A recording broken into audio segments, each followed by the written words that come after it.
Hello, this is Socially Triggered, and this video is going to be about immigration and the truth of immigration.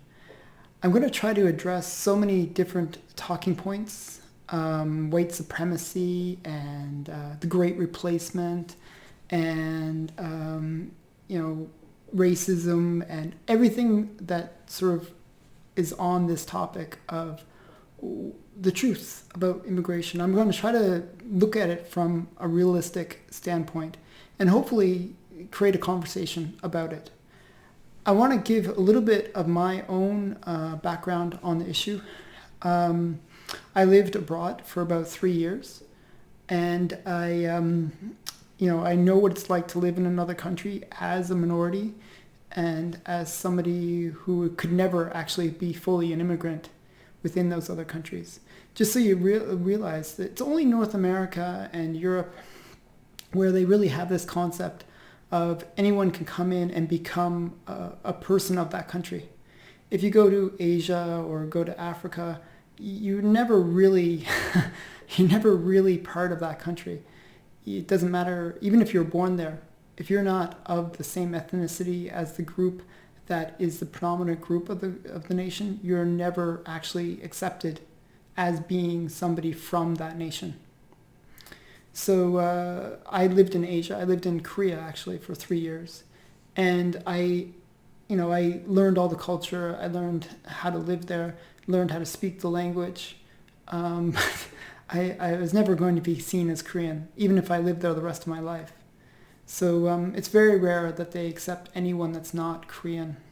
And that's really the point. You're never fully Korean unless you're ethnically Korean. So it's only in North America that we have this concept of that, somebody that comes here and they could be, some other ethnicity one day, and then they get their citizenship and automatically they become that ethnicity. They become Canadian or American or whatever. It's kind of a weird concept, and it's actually only a new concept. It's only within the last, say, 30, 40 years that this has really become the case. Before that, really, Canada, United States, England, we didn't really see people coming to our country as being truly ethnically the same as us. There was a difference, obviously. So it's kind of weird that we've switched now, and we have this new concept.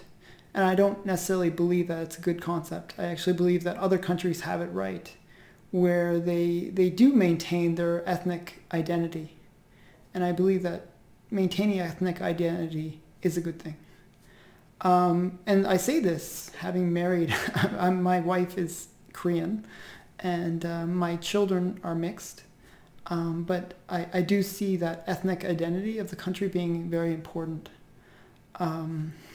So take that whatever way you want. I'd love to hear arguments against that kind of belief. Because if you're against it for North America, well, then you should be against it for everywhere.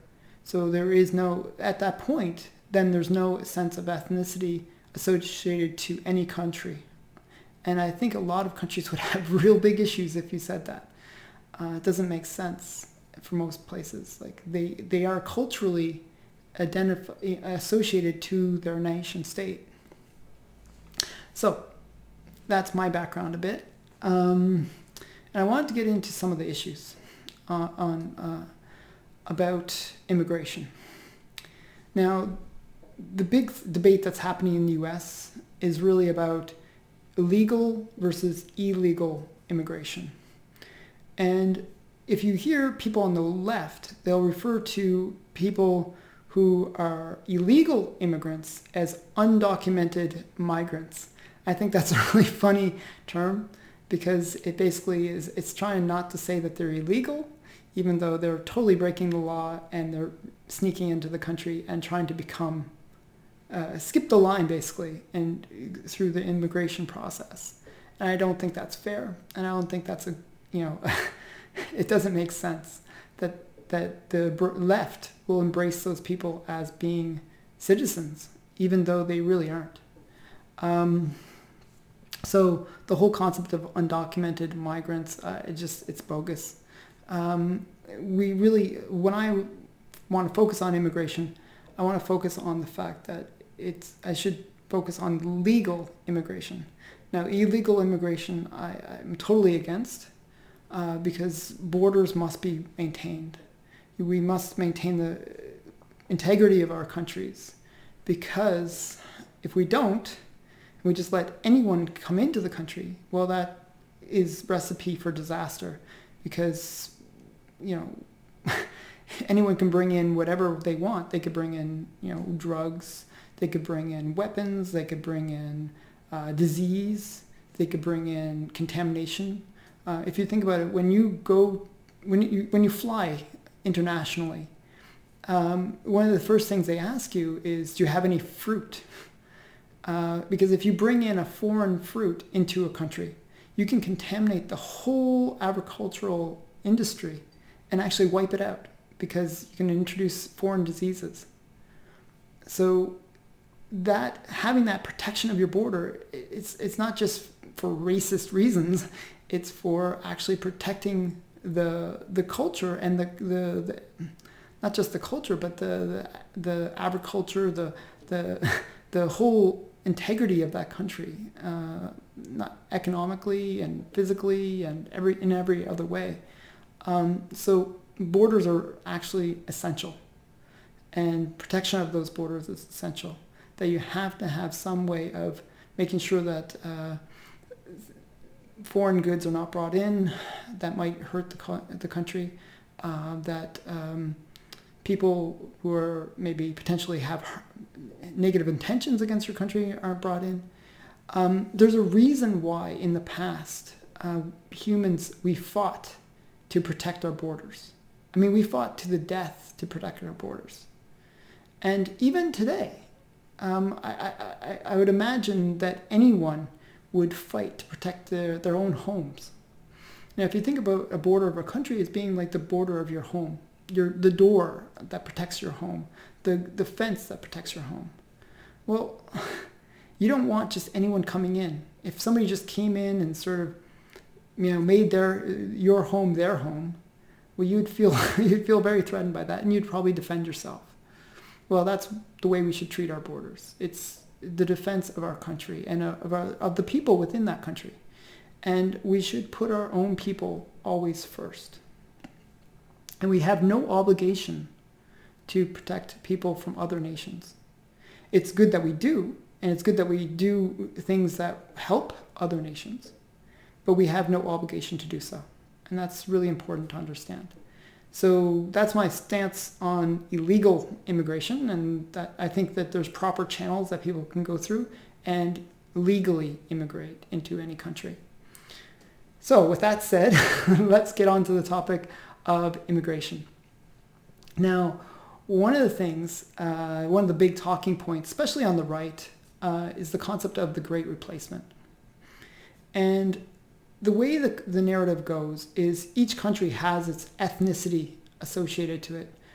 For example, if you think about Japan, well, it's Japanese. There's a cultural origin there. There's a way of living that is associated to Japan.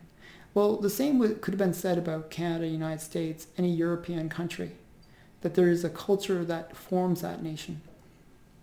And that culture not only forms the nation in most basic ways, like in terms of what people eat and stuff like that, but it actually forms it in terms of laws, in terms of the way the society is structured.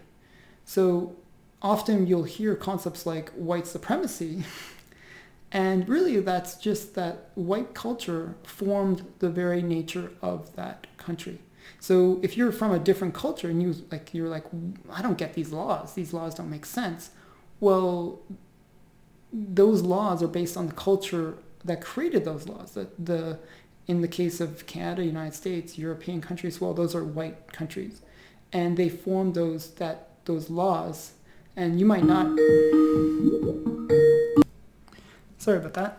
You never know when people are going to call you on Skype. As I was saying, the culture forms the laws in the nation, and often people with different cultures feel that those same laws, are discriminating against them because they don't work within their cultural framework. A good example of this is a lot of people who are Muslim believe in Sharia law, and Sharia law works in a certain way, and which is very different than the way laws work in North America or Europe. And if you're used to Sharia law and you come to a European country, well, all of a sudden you're like, wow, this is white supremacy because everything is is designed for white people and their culture. Well, that just is the way it is. If you go to any other nation, well, it's really Japan supremacy, or Nigerian supremacy, or Ghana supremacy, or Indian supremacy, because the cultures are really formed by the culture. The laws are formed by the cultures of those countries. So that's part of the nature of immigrating. And a lot of people don't get this. And this is one thing that we have to really understand. And this is the truth that we have to understand about immigration. Immigration is not some process where you just say, okay, I'm poor. I really like to go to that rich place over there and immigrate. And we sort of take immigration very willy-nilly nowadays, where we don't really see the implications of it. It is a cultural move. Moving from some different culture to involves actually not just seeing the economics of it, seeing that there's a job at that other end, but seeing that there is a cultural shift going to happen. And it doesn't matter, even if you move from Canada to the United States, which are fairly similar cultures, there's enough difference that there is going to be a cultural difference, and you'll have to embrace that cultural difference. For example, Canadians and Americans have very different viewpoints on guns or on social liberties, and there's different philosophies within each nation, and a lot of our laws and the way we think is very different, and though very similar, different enough that there is a bit of culture shock between the two countries. So if you're from a very different culture, you must imagine that there'd be a much bigger cultural shock, and that is to be understood. But most immigration nowadays, they don't understand that. And the problem is, Western nations, part of our culture is to be very actually embracing of other cultures. We try to be very understanding of other cultures and very inviting to other cultures. And that philosophy is very unique to European and American ways of thinking. Other cultures are not so accommodating to other groups. So what happens is, as a result, we're telling these immigrants to come over, we'll embrace your culture, we'll let you maintain your culture. And that can cause issues, because then they never really embrace the culture that they're moving into. And that's a really important thing that immigrants must do in order to truly become part of that other country. Because immigration is not just like, oh, I want to work there, I want to live there. There's more to it. There's that cultural shift. And people don't always get that. So one other thing that, this other truth that comes out of that is, what happens is these minorities, there's a couple things that can happen. Like when I moved to Korea and lived there for 3 years, I had a choice. The choice was either I just found other people that looked like me, talked like me, and embraced that culture. And I did the typical thing. I was working as an English teacher. So as an English teacher, I could hang out with other English teachers, and I could sort of maintain my own culture in that little niche group. And I could have done that. And most of my friends were the other teachers. It's just the way it is. It's easier to get along with people who you can have that language. There's no language barrier, and it's just easier. But because we were such a small group in such a big, community, you can't help but assimilate. it would be almost impossible to live without learning some of the language, without learning some of the cultural norms. If you do certain things, you would be looked at very negatively. There's things that were considered impolite that we would just take for example, here's a good example. When you pass something to an Asian person, you always use two hands. In North American culture, we don't really think about it. We just pass with one hand, right? But if you do that, that's insult. And, it might seem like a small thing, but it can cause great offense. So learning those little cultural things makes assimilating into that culture much easier. And as a minority, you must learn to assimilate. So if it's the case where where you're a small group in a larger group, you're forced to learn those cultural norms because the majority of people around you are living those cultural norms. So you have to adopt that culture.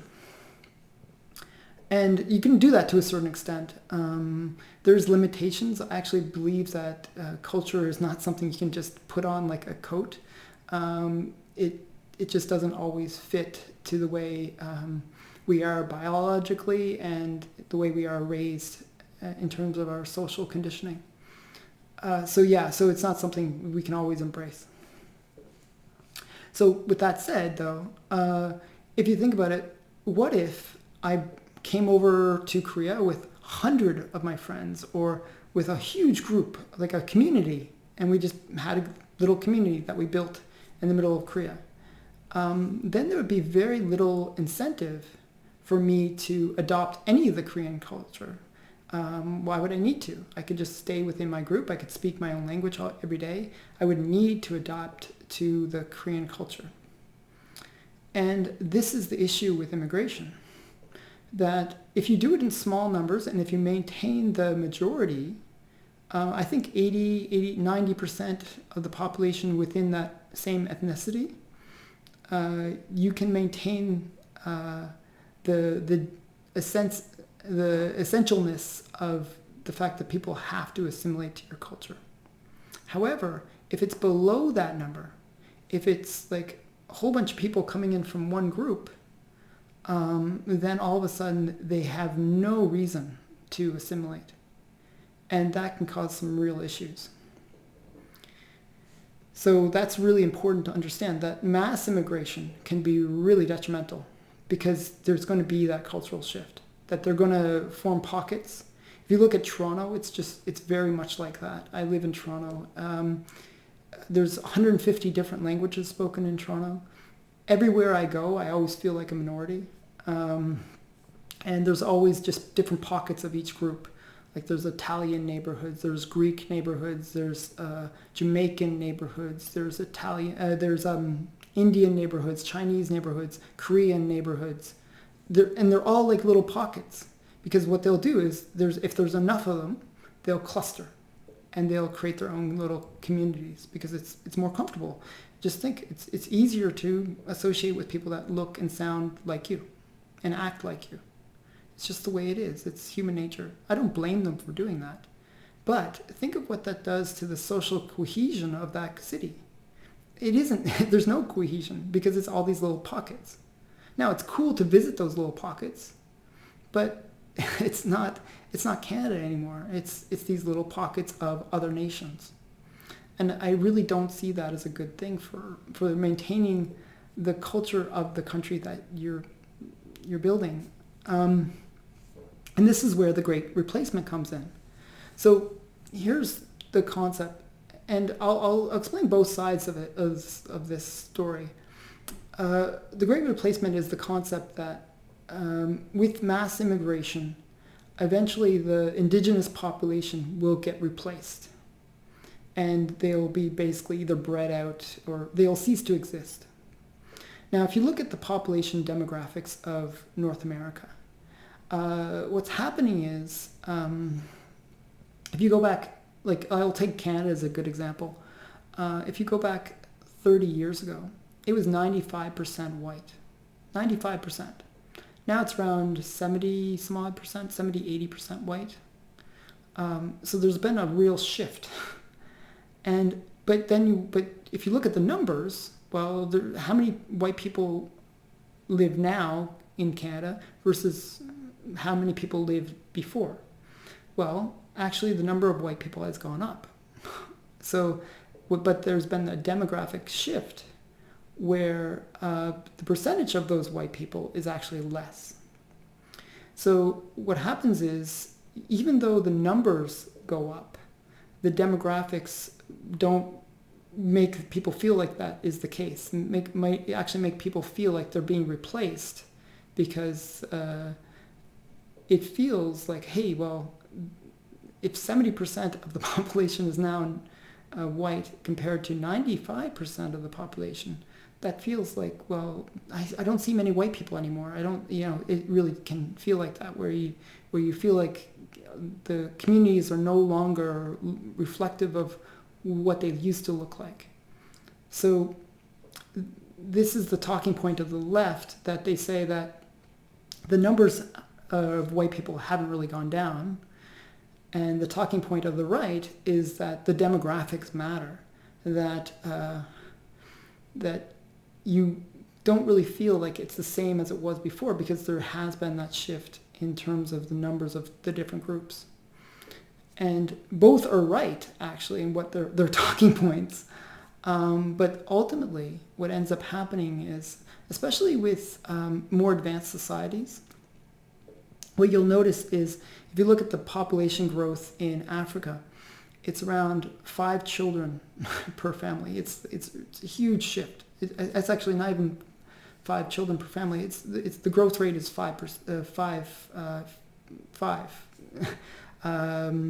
So every 2 people will generally have 5 offspring or children, whereas in North America, the indigenous population, it's 1.7% or 1.9%. It's like it's below replacement. So they say that you need actually 2.1% or 2.2% in order to actually maintain a population. So with the numbers, eventually what's going to happen is the actual population will decrease. And if you're constantly bringing in new people, well, there's going to be race mixing. That's normal. I'm doing it, so I can't really complain. And there's going to be shifts where the numbers will go down. So eventually, Canada won't be a white country, and it will become something other than that. It may be Asian or African or some other country other than a white country. And I don't see that as a good thing. Because as I said, culture defines the laws. And what made Canada and the United States and Europe the places that they are is really the people. We can't remove the people from what their influence on that culture, on that laws, on the success of those countries. It's not just some random thing. It doesn't, you can't just change one person for the other. The ethnicities matter. And this is something that most people don't get. So what happens? Well, if a group of people come into a country, generally, if they have the philosophy of assimilating, they'll try to embrace that culture or the laws and the society thing. They're coming there for that culture. Like when I went to Korea, I really did enjoy Korean culture. I actually, really wanted to go there for that as well. I didn't just go there because I wanted to move there and live there for the rest of my life. I actually saw it as an opportunity to really experience another culture. So I was kind of very open. I actually learned to read the language before I even went because I was so excited to go there. So the point is, if the philosophy is to come to assimilate, then that kind of immigration can be beneficial because those people generally want to maintain the culture. Now, if if the attitude is that they are escaping some other place or they're seeking opportunities that were created by that original culture and not necessarily want to assimilate to it, then that can cause problems. And some of the problems exist in the following ways. If I'm moving to a country and I want to maintain my own culture and my own sense of like laws and morals and so forth, then I will try to eventually influence the laws of that country. And if there's more people like me, then we'll generally form a group who will generally try to vote a certain way. You look at the United States as a good example of this. Hispanics are generally more left-leaning, and they'll generally vote for more government and different sort of laws that will protect their interests. And I don't blame them for that. I don't, that's natural. You want something that's more comfortable to you, more accessible to you. So I'm not putting them down for doing that, but that will gradually erode the very nature of what made the country successful. So generally, if you import the third world, you'll start looking like the third world, because the same problems and the things that made those countries the way that they are will be imported here. And for example, a lot of African countries are very left-leaning, very communist in the way that they think. And those kind of ways of thinking lead to the very problems that they have in Africa. If Africans were more into capitalism, which is really a European construction, then they would do really well. Actually, I have friends in Nigeria Nigeria has really embraced a lot of capitalist ideas, and they're really thriving as a result. But that's not typical. So, it's really a matter of those cultures coming over and maybe negatively influencing the very things that made this culture, this society successful. And we don't want that. We want to maintain what made this country a success. We want to maintain the things that allowed it to be an open, inviting country. Another good example is Islamic law often is against homosexuality. They will literally throw homosexuals off buildings. That's just a common practice. In many countries, Islamic countries, it's illegal to be homosexual. Well, in North America, we allow homosexuality. We understand that it's natural. Not everybody's going to be homosexual, but there's going to be a percentage of people that are homosexual. And we allow for that to allow for them to have the same rights as everyone else. That would be against the very culture of Islamic people. And if all of a sudden enough of those Islamic people come to here and they're like, well, we don't accept homosexuality, they will try to influence the laws so that homosexuals will be thrown off buildings here too. It just makes sense. There'll be a shift. And that's the problem. I'm not saying that's going to happen today or any time in the near future, but it is something to be concerned about, that the societies that we bring in might influence the very laws and the very structure of our society that will bring it down and make it collapse because they just don't share the same beliefs. Now, a big problem I see is sort of another talking point that I want to address is the concept of minorities themselves. A lot of people don't understand that minorities have their own cultures, and a lot of those cultures conflict with other minorities. Not only do the minorities conflict with the majority, as I was just saying, but they conflict with other minorities. I have so many, because as I said, I'm in a minority in my own area. Everyone, all my friends are so many different cultures. I can't even, list all the different cultures they're from. And whenever I talk to them, it's the funniest thing, because they'll all complain about, they'll complain about Indians, or they'll complain about black people, or they'll complain about all these different groups. And it's the funniest thing to talk to them. And it's just the way it is. They'll all complain about each other. And they'll say white people are okay, actually, which is good because I'm white. So, but it's funny just hearing them talk amongst them about, about the different cultures. And there's really very little tolerance with the minorities towards other minorities. The good example of this is, if you think about it, a white community, everybody can move to. If it's a predominantly white community, anyone can feel comfortable moving there.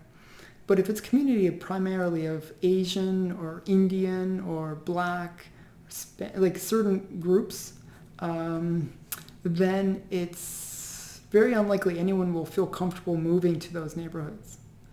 It's only white neighborhoods that are really inviting to everybody. And that's sort of the truth of the situation, that minorities don't necessarily get along. And that issue of multiple minorities can really cause problems within the country, because they're all fighting for their own piece of the puzzle, right? They're all trying to make their society more like them. And it's a real problem with immigration, that you have this issue where the minorities don't like each other. I think of my Greek friends and my Turkish friends. They hate each other. Or my Korean friends and my Japanese friends, they hate each other. It's just the way it is. They don't get along because they have that past history where they really don't like each other. And they bring those same struggles and conflicts when they come here. So it's not always a good thing to be bringing in a whole bunch of different cultures. Maintaining that ethnicity of the country is, in a way, maintains the cohesion of the country. So that's something to understand.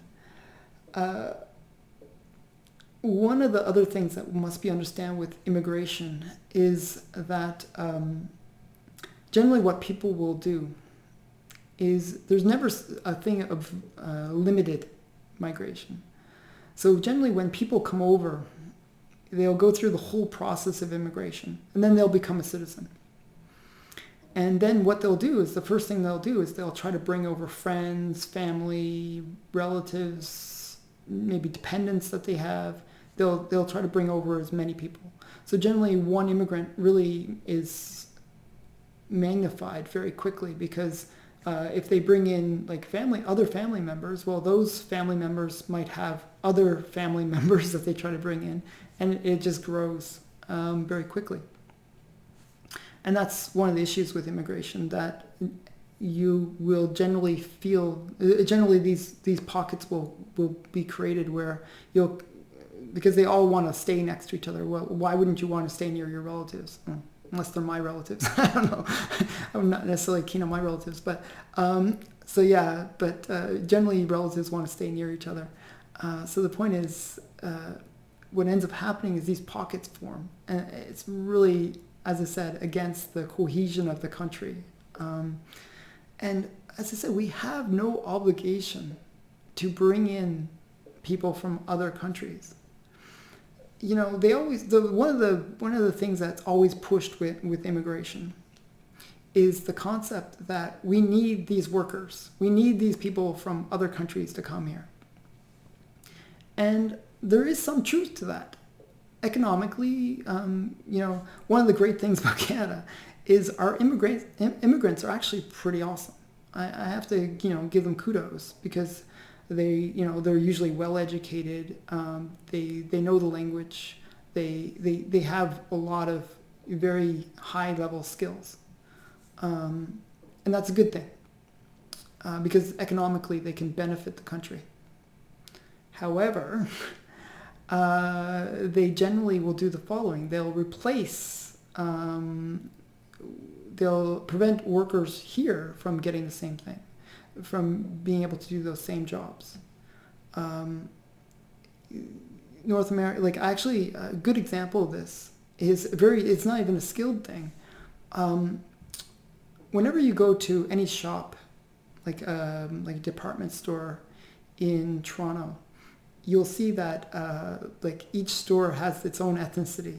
Like there's this ice cream shop that I go to, and it's all Asians, and there's another one that's all Indian, and it's like all little it's all their little pockets of the different ethnicities, each maintaining their own little stores, and they'll only hire within their own racial group, and it's just the way it is. It's funny to see. So you think, oh well, no white people would want to do those jobs. Those are beneath the level of white people.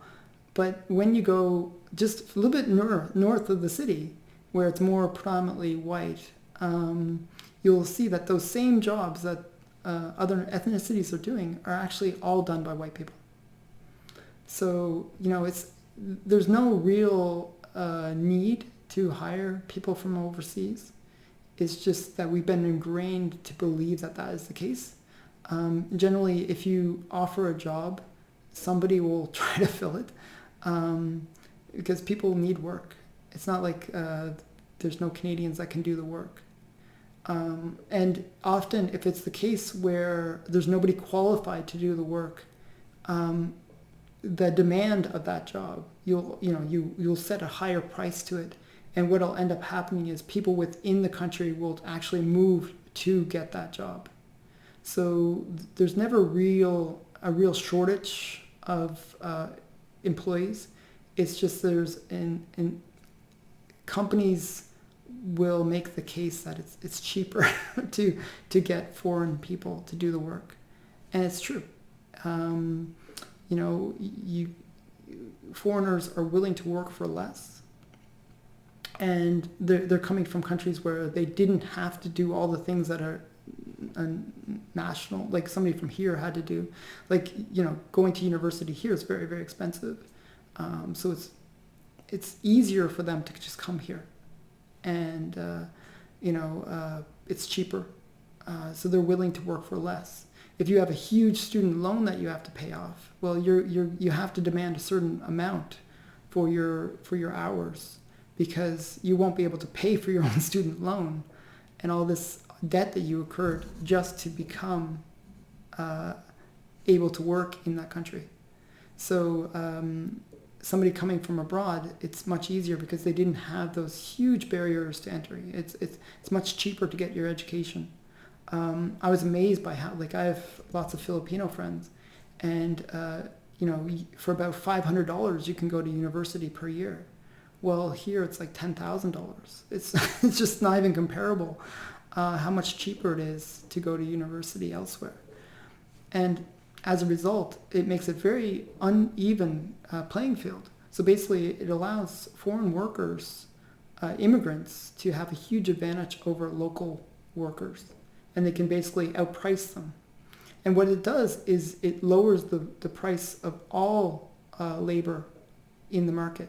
They've actually said that things where as immigrants move in more, it can actually reduce the wages as much as 30%. So it's economically very bad for the local population when you bring in huge amounts of immigration. So eventually it actually impacts the people who've immigrated here. The funny thing is they were looking at Hispanics in the U.S., and a lot of them are actually against immigration because they know that if more people come in who are also Hispanic, it can also be negative to them, because what ends up happening is they're now competing again at that low price when they might have taken years to build up their value, where they're at par with the local population. And now it's almost like resetting it, where they have to like fight again to build up their value. So it's a real issue that immigrants generally lower the value of work. So if you're on the left, you really should be against mass immigration, because it really does make it harder for people who are local, the citizens of the country, to maintain their value, to get higher wages. So overall negative. So these are some of the issues within immigration. There's so much more to immigration. I mean, this is like a 40-minute video. I really just scraping the surface. But the big issues that I want to kind of address are this idea of the groups within the country being replaced, and I think that is a bad thing. There's also the belief that immigrants are always a net negative, and that's not necessarily true. I mean, immigrants can be a positive to the country. However, you have to look at the social costs, and that's why it's always important to look at how immigrants are coming into the country. Are they being taught to assimilate, or are they just being taught to bring in their own cultures and maybe negatively influence the culture of the country? So those are important things to understand. Another thing that a lot of people don't understand living in North America is that it's only in these areas that we really allow for this concept of people becoming a Canadian or American because they've moved here. It's not anywhere else that that's really believed. Generally, people have to be of that ethnicity to become truly accepted in those other countries. So it's a very North American idea and very European idea, a primarily white culture idea that we're very accommodating. And generally, with regards to racism, this is something really important that I have to stress. White people are actually the least racist of any of the groups. You know, we're always taught nowadays that, oh, white people are born racist, we're all racist.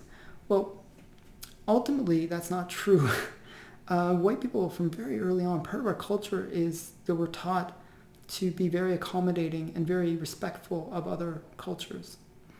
And it's not something that all the other cultures have been taught. They actually have very little respect for other cultures.